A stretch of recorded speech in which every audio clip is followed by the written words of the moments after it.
गुलाब के फूल बन के मोर दिल माँ समा गे। मोर हृदय के भितरे माँ तोर नाम लिखा गे है। मैं तोर भौरा तय मोरे फूल, हाय रे माया रुझन जावे मोला भूल। हे मोरे भौरा मैं तोरे फूल, हाय रे माया रुझन जावे मोला भूल। नहीं रह सका तोरे बिन, नहीं जिए सका तोरे बिन। गुलाब के फूल बन के मोर दिल माँ समा गे। मोर हृदय के भितरे माँ तोर नाम लिखा गे है।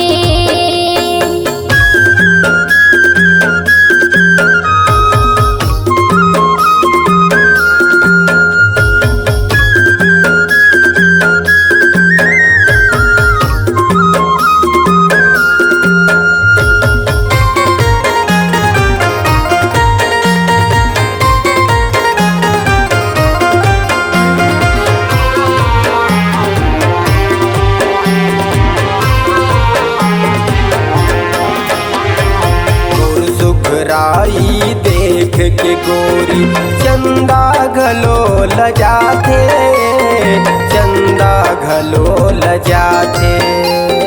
आठ पहर तोर सरता बेरी रही रही मोला सताथे, रही रही मोला सताथे।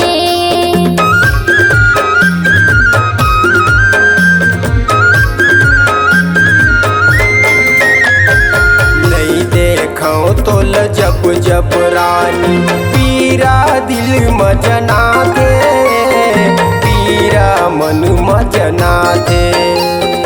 होगे हवा मोह प्रेम दीवानी तोर पीरित हरवा थे, तोर पीरित हरवा थे। गुलाब के फूल बन के मोर दिल माँ समा गे। मोर हृदय के भितरे माँ तोर नाम लिखा गे है।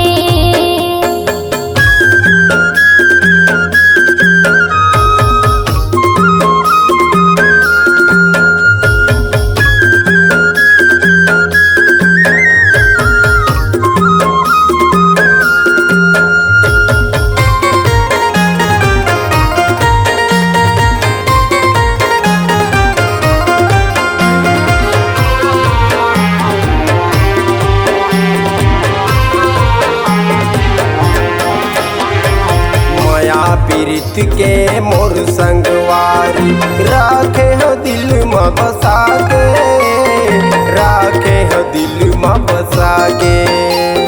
सुर तक के डोरी मत बांधे हवस जी, जाने सको मैं छोड़ा के, जाने सको मैं छोड़ा के।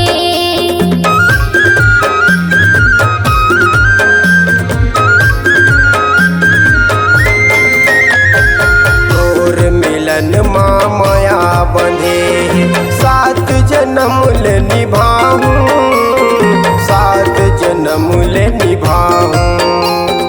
दूर माया के छे हमारा जा तोर संग भंवर परा हो, तोर संग भंवर परा हो।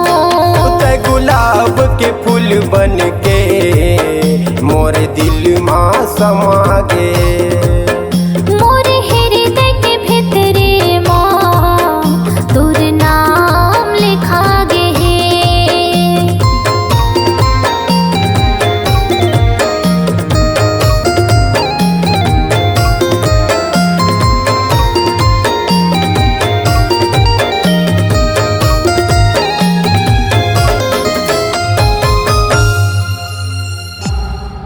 C-Log Digital Recording Studio, Cordoba.